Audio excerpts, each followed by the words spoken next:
It probably sounds a bit silly to some of you, but Shadow the Hedgehog is a very important character to me. He's the reason why I'm in love with the dark and edgy, why I adore rival dynamics, and why I'm addicted to redemption stories. He taught me a different kind of cool, one opposite to Sonic, the perfect yin to his yang. It's such a shame then that it seems like the game which introduced him was also the peak of his character, since it's been slim pickings ever since. Outside of a decent showing in Heroes in 06, he essentially dropped off the face of the earth as far as the mainline games are concerned. And I think this was, at least in part, responsible for that.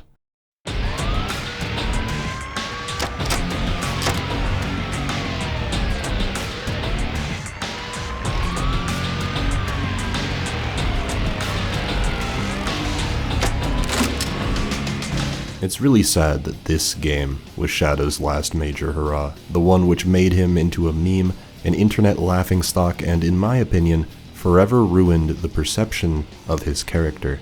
Yet, it's one I have an odd relationship with. Shadow was my favorite character even when I was younger, so you better believe I begged my parents for Shadow the Hedgehog. I wanted it so badly that I vividly remember the dream I had where I was playing it before I got it for my birthday. I have a lot of hours logged in Shadow the Hedgehog, and I have a lot of complicated, almost contradictory feelings surrounding it. I never quite find myself agreeing with those who hate it, nor those who love it. I'd actually say I feel both hate and love for it, strange as that may sound. Shadow in general feels like quite a loaded topic these days, so I'm excited to finally talk not only about the game, but the impact it's had on this character and this franchise. But first, fellas, it's time to start talking about that foul odor. Yeah, that's right, I'm talking about your gamer groin. I know we've all been there, playing Xenoblade 3 all day and night. It's hard to keep on top of your hygiene. And this is where our sponsor, Manscaped, comes in. Thanks to Manscaped, that gamer groin is a thing of the past. Performance Package 4.0 is everything you need to stay on top of your hygiene. Body hair can leave you prone to buildup of sweat and bacteria, a chief cause of nasty odors and a swampy crotch. You can get a handle on things with the new Lawnmower 4.0 to trim those important bits. Its skin-safe technology will prevent any unfortunate accidents. It's foolproof and waterproof, so you can use it in the shower. Plus, you'll also get the Crop Preserver Ball Deodorant and the Crop Reviver Ball Toner Spray. You want those family jewels to be presentable now, don't you? It'll keep you cool and refreshed for those long summer gaming days. All it takes is 2 quick squirts, and you'll be able to raid into the night. But that's not all. You've got to take care of those pesky hairs. The Performance Package will include a Weed Whacker nose and ear hair trimmer.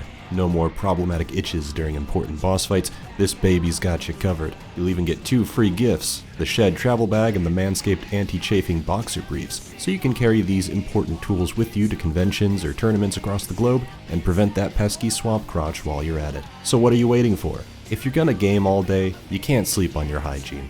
Clean yourself up. Get 20% off plus free shipping when you use my code KingK20 at manscaped.com. That's 20% off plus free shipping when you use my code KingK20 at manscaped.com. Trust me, your butt, body, and balls will be forever in your debt.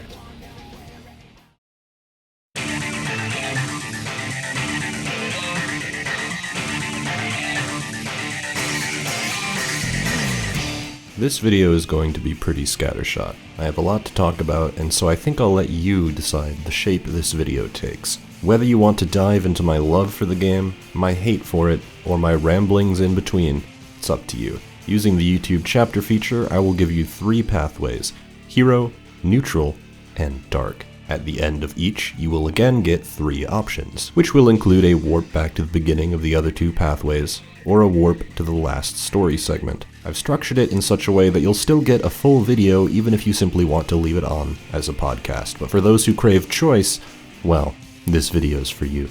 Go nuts. Hero, Neutral, or Dark, this is Shadow the Hedgehog.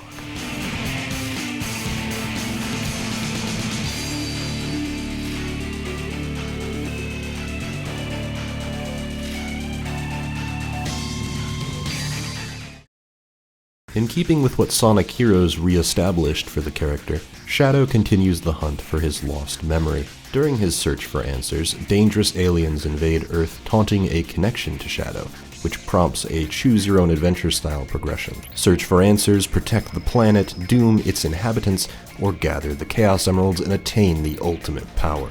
It's all up to you. Shadow's structure feels to me like an adventure fanfiction. There's an earnestness to it that's so cringe that it almost circles back and becomes a little endearing. With over 300 possible routes, names like Subjugating Heaven and Earth, and the licensed music steeped in that 2000s edge. This is genuinely funny to me, what can I say? Where's that damn fourth Chaos Emerald?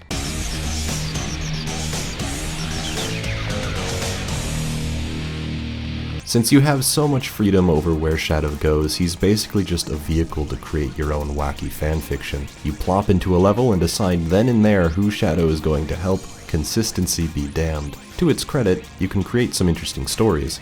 You can aid the Black Arms up to the very end, but experience a change of heart after meeting Rouge in a similar fashion to what happened with Amy in SA2. You can search for answers, only to find you were created by the Black Arms to destroy the world. Hell, you can all but save the world, only to turn on Sonic last minute so you can keep the power for yourself.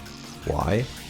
I mean, why not? This is a no-holds-barred playground to explore the character of Shadow the Hedgehog. What you find is occasionally boring and often makes zero sense, but there's the odd pathway every now and then with a complete and satisfying story to tell. In the very limited way that Shadow the Hedgehog is allowed to be satisfying, of course. I've spent enough time dancing around the elephant in the room, so let's just jump into it full force.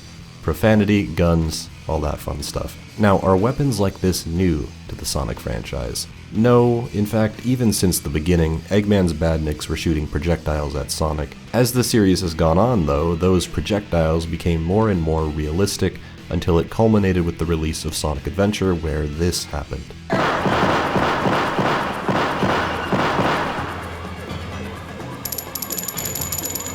With the introduction of humans, it naturally follows there would be a military presence. In SA2, that military presence played more of an active role, having killed Maria and being responsible for Gerald Robotnik's darker aims. Given the natural progression of the series, even though putting these two games side by side feels a bit odd, it's hard for me to say that it doesn't or can't fit naturally, with a few tweaks here and there. After all, even in the classic games, you had the bad futures from Sonic CD and the various factories Eggman used to devastate the planet. Darker themes are not foreign to Sonic, and Shadow is already a character with a darker backstory. A game exploring said character is likely going to have a more mature tone as a consequence. I think where it loses a lot of people is its attempts to act mature and edgy, which often fall flat. You get the sense that Shadow telling Eggman he's going straight to hell was meant to be a powerful line or something, but it just isn't. Every time I hear this, I can't help but laugh. I mean, they're really trying here, aren't they? Even when I was a young lad, Shadow still felt like tonal whiplash to me. My parents must not have known about the swearing or they'd have never bought me the game. It is interesting, though. Your perception of who Shadow is and how he acts in this game is entirely dependent on the routes you choose, and which ones you ultimately believe in. The story intentionally leaves the canon route ambiguous, using them more as character explorations and what-if scenarios. I think the pieces are there to make this a cool game for Shadow. You can see where it really tries to make the most of this premise. Bringing back the Chaotix mission structure makes a lot of sense. You can't have the player run to the end every time, they need to be able to make choices. What better way to do that than to expound upon the system introduced in Heroes? It's unfortunate then that there had to be so many missions, since it obviously comes with diminishing returns. You can tell they came up with several kinds of missions, and copy-pasted them with different flavors. Chasing after the president's plane and destroying it is a nice objective. You have to keep accumulating more and more ammunition and sending the plane down longer, more dangerous pathways. It also makes a lot of sense for a dark mission. Black Doom obviously wants the president taken care of as soon as possible. It's a fantastic way to give you that evil power fantasy. It isn't so amusing when they do that same thing again in Iron Jungle and Lethal Highway, because they clearly didn't have any better ideas. They do this a lot. Activate the shiny objects to make the ruins float, then destroy them all to make them fall. In fact, they're very fond of destroy, activate 4 random objects for some vague reason that might be helpful. And then there's the favorite default. Wipe out X amount of human, alien, or robot. In some cases, that tally is incredibly strict and forces you to find every single enemy, and others are more lenient. Why? I have no idea, but it's really annoying, and it sucks that Westopolis has 2 of these missions, both requiring you to hunt down every single enemy. Not a great first impression. It's maddening because I genuinely believe this system has so much potential. My favorite mission is the one where you race Sonic to the Chaos Emerald aboard the Ark. It's a playful callback that's totally in line with Sonic's character. Yeah, maybe it's a glorified timer, but it's contextually appropriate and puts you in the same headspace as Shadow, remembering what he went through in SA2 and where his rivalry with Sonic peaked. I just wish there were more missions like this, since as it stands, most of them feel superfluous. But hey, this game has a ranking system, so surely that would elevate the fun of even the most boring missions, right?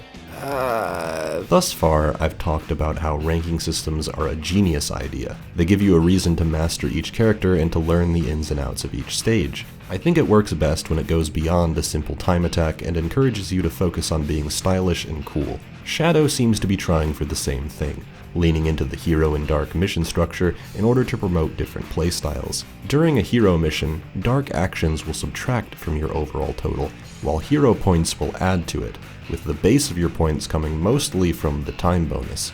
The goal then is to finish levels fast, while also taking the time to defeat certain enemies for extra points, emphasizing the raw power of the ultimate life form, which I think fundamentally sets Shadow apart from Sonic. Now, this would be great if the rankings were well tuned, but they aren't. Most missions have an extremely lenient time bonus, meaning you can meander around for quite a long time and still get the A rank if you finish in a reasonable amount of time. Because it's so dependent on your time bonus, dying several times in a level doesn't even matter since it only resets your hero in dark points. You'll still get the ridiculous time bonus if you finish fast, which in my opinion rewards fairly sloppy play in a way that feels bad. Piss-easy ranking systems like this are a huge pet peeve of mine. If it isn't going to challenge me in a meaningful way, what's the point of even having it in the first place? It also doesn't help that there's a ranking for every individual mission, meaning A-rank hunts make you play each level 2 or 3 times should you fail during the story mode.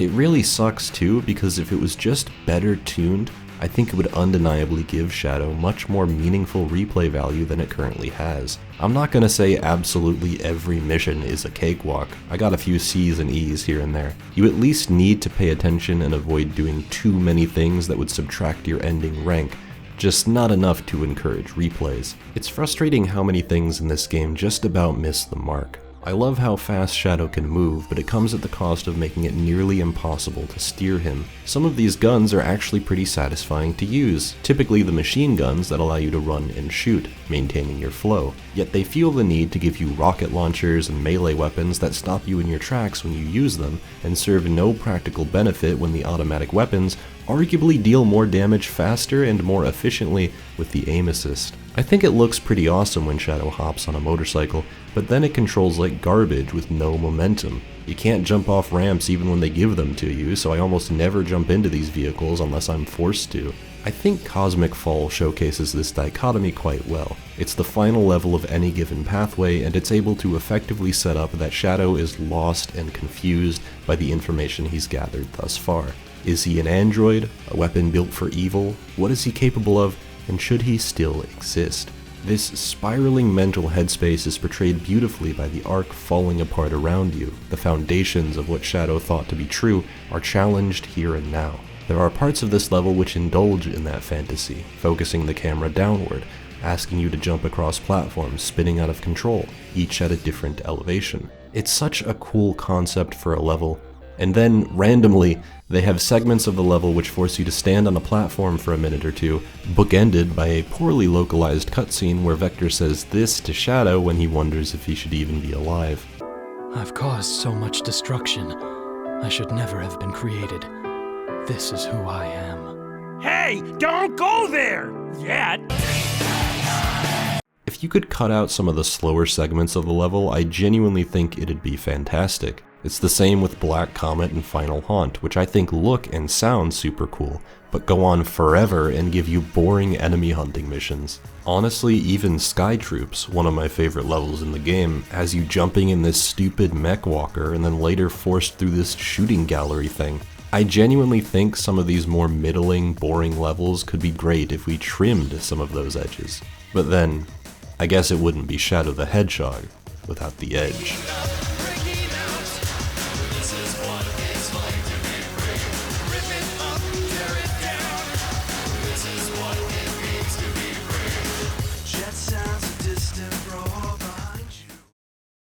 In keeping with what Sonic Heroes re-established for the character, Shadow continues the hunt for his lost memory. During his search for answers, dangerous aliens invade Earth, taunting a connection to Shadow, which prompts a choose-your-own-adventure style progression. Search for answers, protect the planet, doom its inhabitants, or gather the Chaos Emeralds and attain the ultimate power. It's all up to you.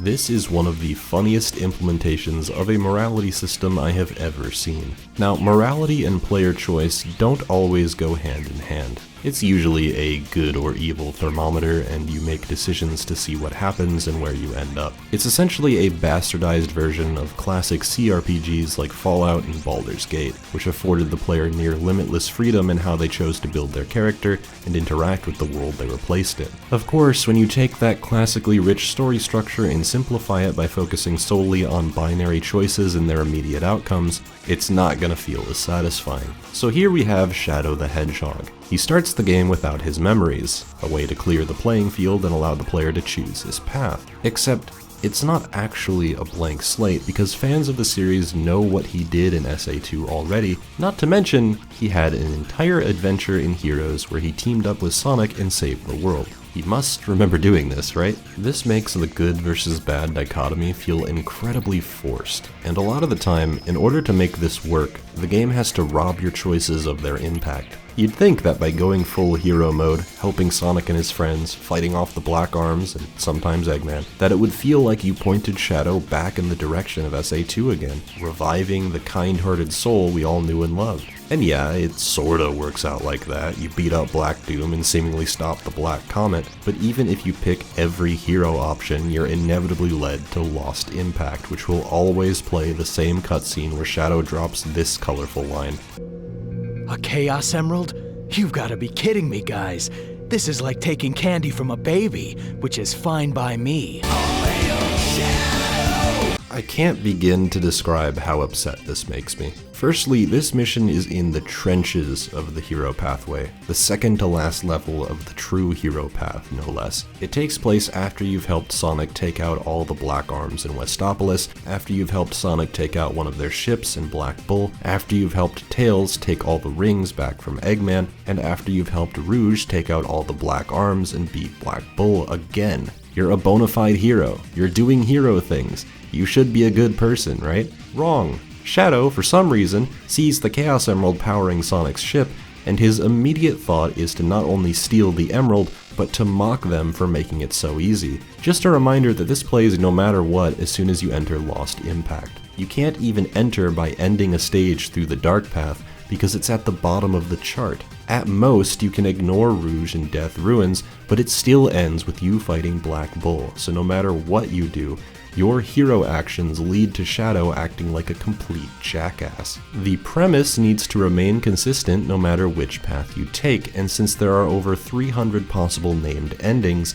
Shadow needs to maintain an overarching goal: collect the Chaos Emeralds and uncover his origins. Every ending is consistent with that goal. Since almost every level has a hero and dark route, it means you can swap Shadow's morality on a dime. You can go the true hero path, help all the good guys, do all the good things, drive the Black Arms off the planet, but for whatever reason, Black Doom is still there on the Black Comet expecting you to help them. I know the title of the game is Shadow the Hedgehog, but I really hate how the universe seems to revolve around him. Almost every level has a friend in it who gives you your mission, but what that usually means for those characters is that they lack any agency of their own. They kinda just follow you around and hope you do what they tell you to do, with meaningless quips if you ignore them. Even if you ignore their requests, they'll still help you during the boss fights, and I don't get it. You can ignore Amy in Cryptic Castle, abandoning Cream and Cheese, and she's still there to help you take down Eggman? Why does Shadow exit cyberspace if you complete the Dark Mission in Glyphic Canyon?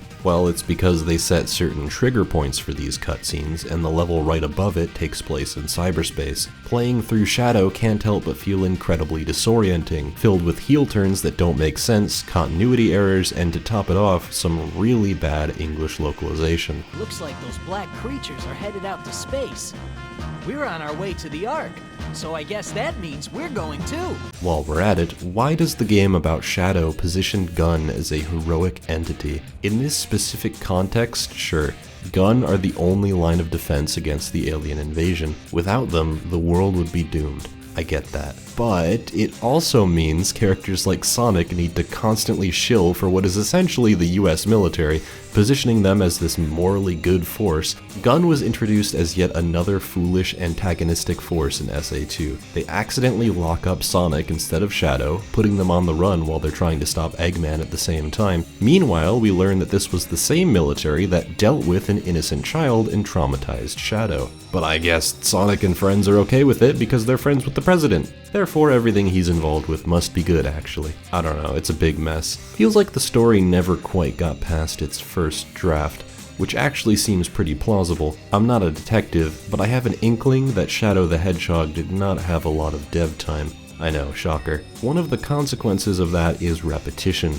You start every route in Westopolis. You play it so many times, you'll be able to quote every spoken line of dialogue, and the music will be stuck in your head for the rest of your life. In order to unlock the last story, you need to finish 10 distinct playthroughs, which essentially means you need to reach the 5 end levels twice each so you can view their good and bad endings. There's some leeway here to keep those playthroughs fresh, but inevitably, you're going to notice that there are not a lot of levels at the beginning of the game, and you're going to play through those levels an unholy amount of times. I wanted to punch Knuckles in the face the 5th time I entered Glyphic Canyon. I have no idea why they thought it was a good idea to keep introducing characters with several second cutscenes, even if you've already seen them before in previous playthroughs. "Hey Shadow, long time no see" is a line that spikes my blood pressure a little bit. You know, I actually think Westopolis is a cool level, a fun introduction to your base mechanics, and the missions you'll more or less be following for the rest of the game. I hate it now because of how many times I've been forced to run through it.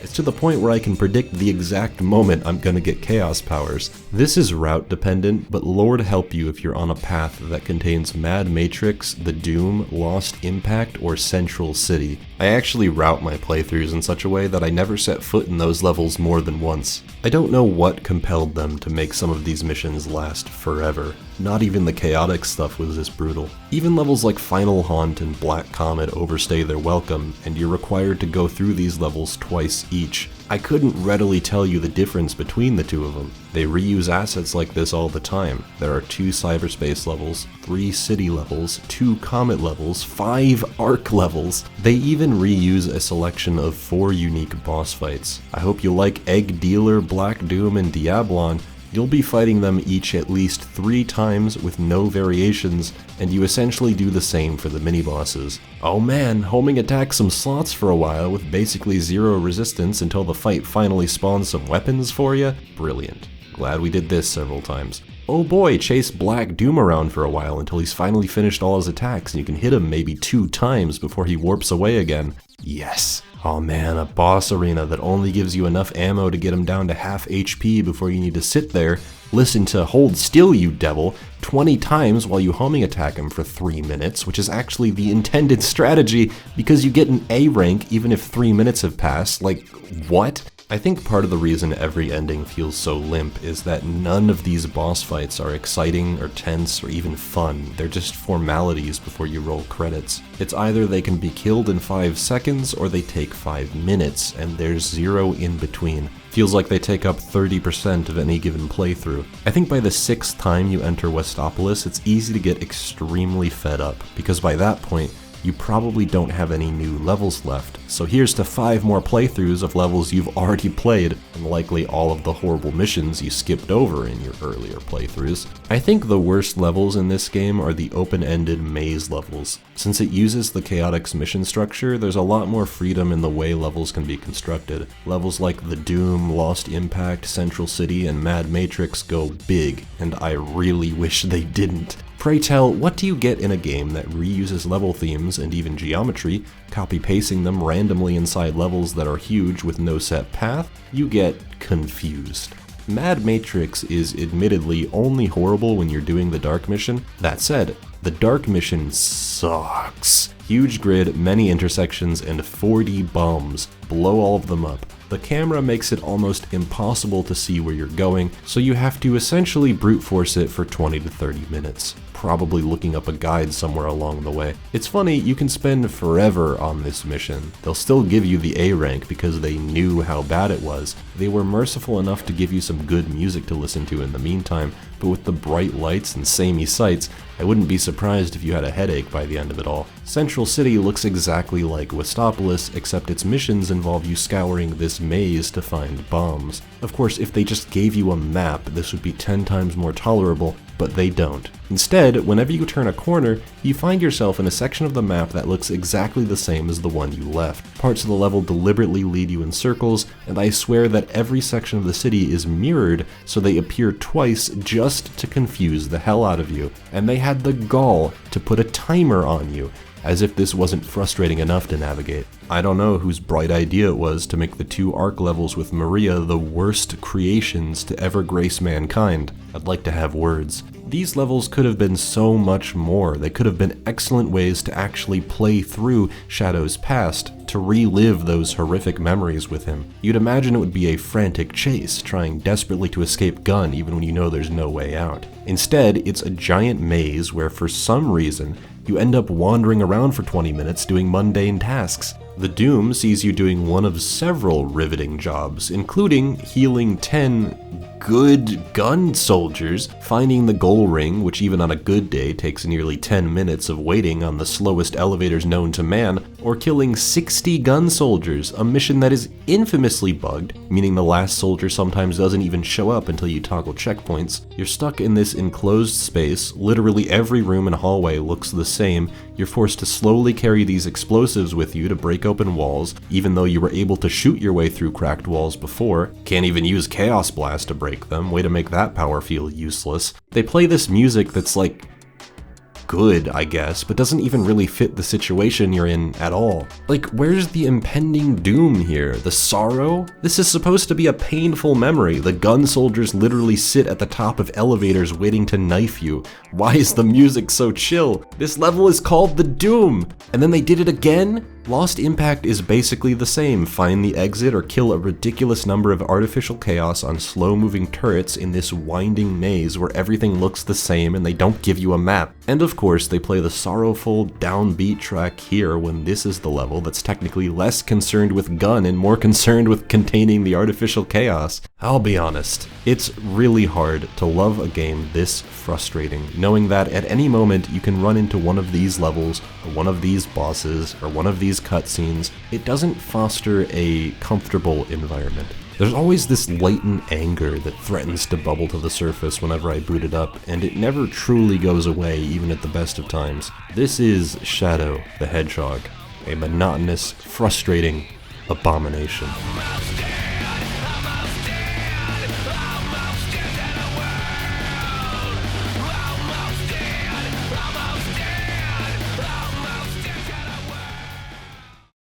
In keeping with what Sonic Heroes re-established for the character, Shadow continues the hunt for his lost memory. During his search for answers, dangerous aliens invade Earth, taunting a connection to Shadow, which prompts a choose-your-own-adventure style progression. Search for answers, protect the planet, doom its inhabitants, or gather the Chaos Emeralds and attain the ultimate power. It's all up to you. In creating a game to search Shadow's memories, they make intelligent reuse of pre-existing stage themes that make this world feel a little more real. Shadow gets a flashback on Prison Island, a toxic wasteland after the explosion. Cryptic Castle is probably a reference to Hang Castle. The various Ark revisits evoke memories from SA2. Even Sky Troops has an Egg Fleet-esque vibe, I love it. Though there are obviously new stages here, they made the hunt for Shadow's memories much more literal, giving him flashbacks in appropriate places, and missions where he gets to race Sonic again on the Ark with shifting gravity. I really appreciate that there was at least an attempt to maintain a coherent world and set of characters once upon a time, like past games and stories really mattered. I also adore how there's a 3-faction war going on. humans versus aliens versus Eggman. Of course, Eggman's not gonna sit idly by while the world is brought to ruin by a force other than himself, but he's sure as hell not gonna help the government fight him off. He can't help himself. This might be a controversial take, but I think the Black Arms are a cool villainous presence. That isn't to say I think Black Doom is a good character. They aren't very deep or complex, but the Black Arms as an invasion force serve their role well to leave chaos and mayhem in their wake. Small details like the explosions going off in Westopolis or the humans and aliens fighting each other throughout the levels reinforce that this is a dangerous situation. And I don't know, something about seeing Sonic and his friends bright and optimistic through it all reminds me why I love these characters so much. Even when things seem dire, they're not ones to give up lightly. No wonder the president keeps a picture of Sonic and Shadow on his desk. Where would they be without them? It's certainly not necessary information that the Black Arms came to Earth 2,000 years ago and left a flying fortress sitting there waiting for their return, or that they assisted Gerald Robotnik in the creation of Shadow, but I don't think it goes against anything we've previously learned either, and they're a fitting enemy force for a Shadow the Hedgehog game. They make for a great devil-on-your-shoulder presence that works really well with the lost memory angle. A Shadow without certain memories, as we saw in SA2, can be a dangerous presence. Even if we know there's good buried inside him, we also know there's anger there too. He has the capacity to realize what's right and what's wrong, and what he wants to do about it. I think my favorite route is when he travels to the Ark with Sonic and tells the gun commander that if he really was responsible for Maria's death, he'll own up to it and face the music. That is the Shadow we all know and love, and I hate that we don't even get a whiff of that these days. I guess this might be a reaction to the current state of Shadow, but seeing a story where you can be the hero in any capacity is just refreshing. Seeing these characters I've loved for so long actively involved, helping Shadow fight off the aliens without forcing 5 painful jokes into every cutscene, obliterating any and all tension, I don't know, it's nice. I like that I can just spend a bit of time with them again. Helps that I really do like the 4Kids voices for these characters. They're probably my favorites. I appreciate the more down-to-earth vibe they're going for, and it would only improve as they all settled into their roles. I think the thing about Shadow for me is that I find myself having fun more often than I'm not, which might surprise a lot of you, but it's true. You can call it whatever you want. You can say it's my nostalgia, that I have some agenda. It doesn't really change how I feel about it inside. For every boring or frustrating or laughable decision the game makes, there's another that I find genuinely cool, interesting, or honestly just fun. Like, they give Shadow chaos abilities, and that's still incredible to me. You can create a giant explosion, fly through levels, and even stop time during boss fights, kinda like the Team Blast from Sonic Heroes. Not only that, while your chaos mode of choice is active, you get infinite ammo, meaning you can actually strategically hold these abilities to go rapid fire mode and tear through levels. It's really satisfying. When you're using the rapid fire weapons, it feels like a marriage between the speed and shooting gameplay of previous games, with level design that encourages exploration to boot. Not only do they have the usual hidden rooms with ring boxes, extra lives, shields, and in this case, powerful weapons, they also have 5 keys hidden in every level that unlock secret rooms that usually open up new shortcuts and make revisits more interesting. They don't always lead to something amazing, but they're so well hidden that the encouragement to explore is more than enough for me. And while I know people are going to disagree with me on this, I think there are more good levels than bad among this roster. Westopolis is a fun first level, showcasing the brutality of the Black Arms invasion really well, with a straightforward set of admittedly kinda strict missions that set the tone for the rest of the game quite well. Lethal Highway has a fun idea going on where the road crumbles beneath your feet, forcing you to find new ways forward, or try and beat the explosions, using the ramps to your advantage to make it to the end faster. Shadow might be a bit out of control sometimes, but he still runs just as fast as he always could, utilizing the same physics and momentum that allow you to spin dash jump and carry that momentum to reach greater heights and skip some sections entirely. Digital Circuit's cyberspace theming is rad, and I think it makes cool use of quick decision making on these railways to avoid firewalls and nav ring boxes. Also has some sick music.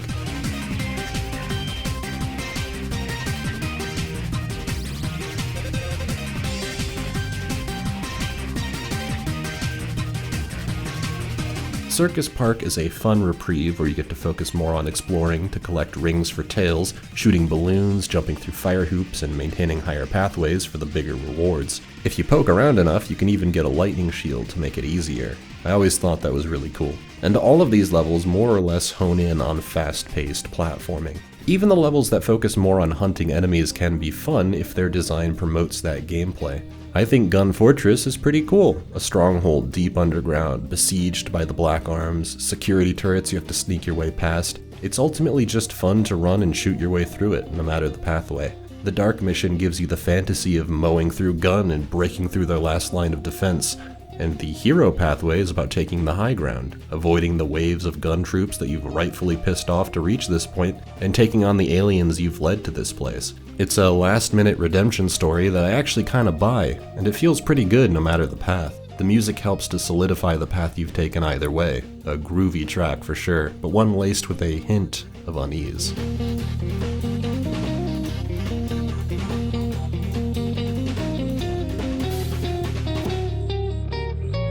It's almost as if the game's asking you, did you really lead Shadow here? Is this what the ultimate life form is meant to be? The destroyer of humanity?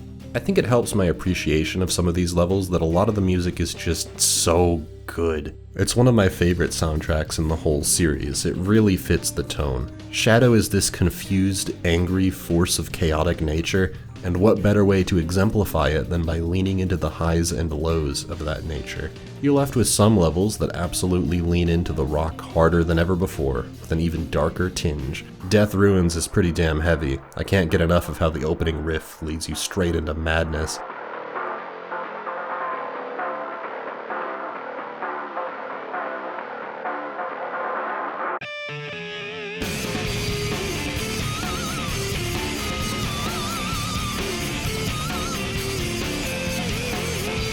Lethal Highway opens with a motorcycle revving up before flying straight into a more upbeat track, fitting of the level which follows your first heroic decision.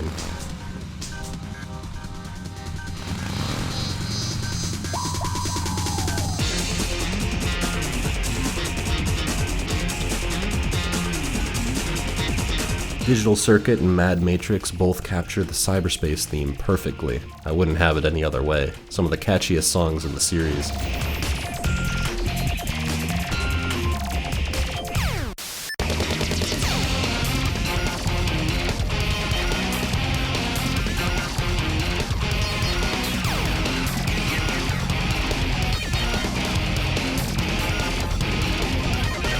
Sky Troops is an obvious highlight, a song which infuses the majesty of these flying ruins alongside the guitar riffs that mark Shadow's exploration of them. It's a certified banger.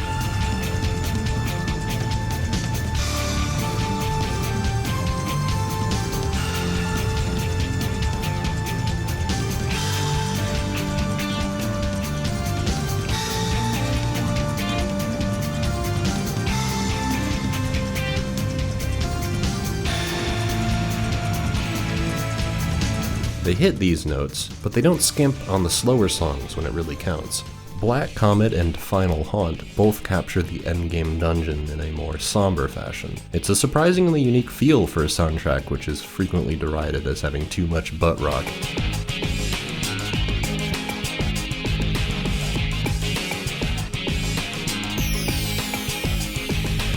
The Doom might not fit the level super well, but it's a fantastic change of pace, and the fact that I seriously don't mind listening to it for the length of time I spend in that level is saying something.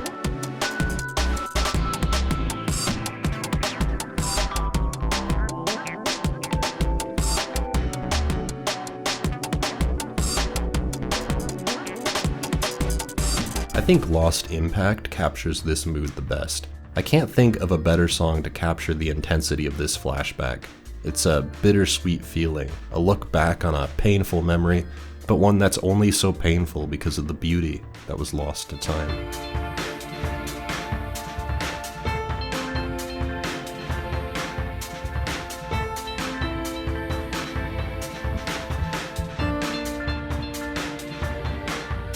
And that list just keeps going when you add the incredible vocal themes. I Am, All Hail Shadow, The Chosen One, Waking Up, Never Turn Back. I'm not ashamed to say I listen to these regularly. I don't care what anyone says, this is one of my favorite Sonic soundtracks and you'll never convince me otherwise. I think when Shadow the Hedgehog is firing on all cylinders, it is able to reach the heights of previous games. By far the best ending level and my favorite level in the game is Lava Shelter, the end of the true neutral path, and the absolute best argument for Shadow the Hedgehog's strengths. We'll get the obvious out of the way first. The music is straight fire. One of my favorite stage themes in the series. Do I even need to explain why this rules? However, I don't think the good ends with just the music. I also think this is the most fun stage in the game for a variety of reasons. Firstly, the hero and dark objectives are handled perfectly. The premise of Lava Shelter is that you're hunting down Eggman for answers about who you really are, with Omega tagging along as support. I love that Omega's also with you in the previous level, Iron Jungle, if you're on the neutral path, makes it feel like a fitting part 2. You can either aid Omega, rushing to the end and confronting Eggman as soon as possible, or you can help Eggman set up his defenses to stop Gun from raiding the base. You might think this is yet another heel turn moment that makes little sense, but when you finish the level, Shadow reframes the mission by implying that he only activates the defenses so that nobody else is able to get to the Doctor except for him. It transforms the hero and dark selection into a flavor rather than a dramatic character shifting decision. Not only is this narratively consistent, the missions also change how you play the level itself. It's already a cool one, focused on grinding around really fast with some tricky rail switching segments and some fun platforming over lava. There are also a lot of alternate paths to choose from, which leads us to the Dark mission. Should you choose to activate Eggman's defenses, you also raise the lava, and in so doing, completely alter the level design. You're not only cut off from the bottom pathway, you also need to take the top pathway with more caution than you would have before, since there are now instant death lava pits below you. Both of your Lava Shelter playthroughs will be fundamentally different depending on what kind of person you deem Shadow the Hedgehog to be, and both choices are fun in their own ways. Shadow the Hedgehog, in its brightest moments, puts a smile on my face like all of my other favorite Sonic games. It has incredible music, some triumphant story moments, a decent amount of fun missions, and ultimately, it's just a cool time. Shadow the Hedgehog is a banger.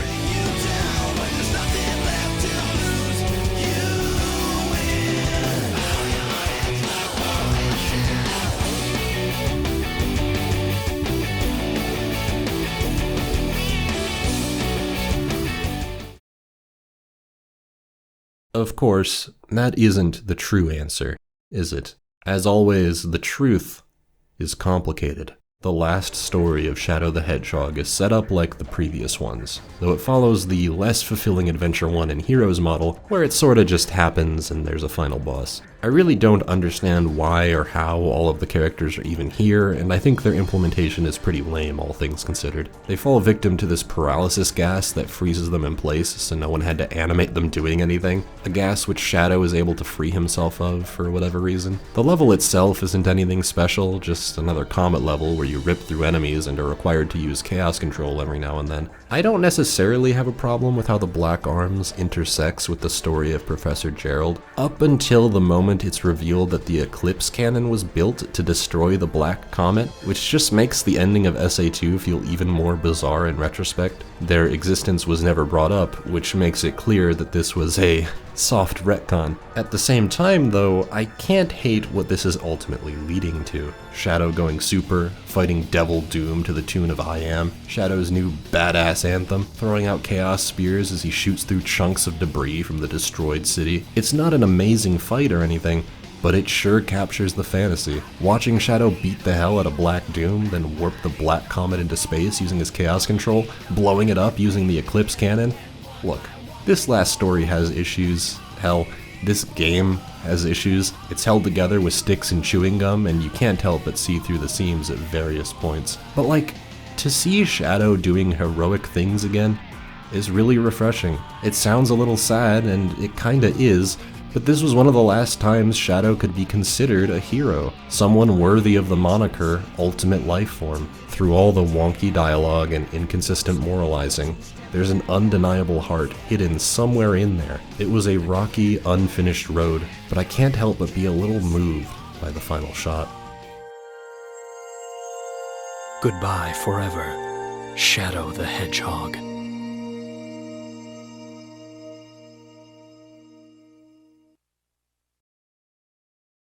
To say I hate Shadow the Hedgehog because of the game would be a flat-out lie. Honestly, I think the game is more fun than it isn't. There are certainly some hard low points that test my faith more than the other Sonic games I enjoy. I don't love it or anything, but I think it's a decently fun time spent playing as one of my favorite characters. Yet, it is still true that I hate Shadow the Hedgehog, because whether we like it or not, when Shadow's name is brought up, this game comes with it. For many people, this was the moment where Shadow ceased being a character. This is when Shadow became a meme, a symbol of what was wrong with Sonic in the 2000s, an eternal punching bag second only to the most infamous Sonic game of all time. As much as I have fun playing it, and as much as I really do appreciate the high points, I also can never truly shake the feeling that this is the game that killed Shadow the Hedgehog. It killed the lovable rival to Sonic the Hedgehog, the darker yet no less heroic counterpart. And I don't think I'd have a problem with the memes if that didn't go on to inform his perception and character in the future. If he didn't actually turn into a shell of his former self. Nowadays, when Shadow appears, if he ever gets to, he's this angry, mean, borderline evil presence, and it's becoming the accepted norm. We're reaching a point where we'll have seen him depicted this way more than he had ever been a hero. And sure, when you go back to SA2, he was pretty mean for most of it. He was on a revenge mission. He wanted to get back at the humans who had ruined his life and taken away his best friend. But it feels like everyone just glosses over that by the end of the story, he was a fucking hero. He made the sacrifice play and he did it gladly. We focus so much on the ultimate that we forget the life. I love Shadow the Hedgehog. I hate Shadow the Hedgehog. But above all, I really wish he never died.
Time to let to walk head straight, and what will I become if I don't look back? Give myself a reason for this and that. I can learn, no you turn, wanna stay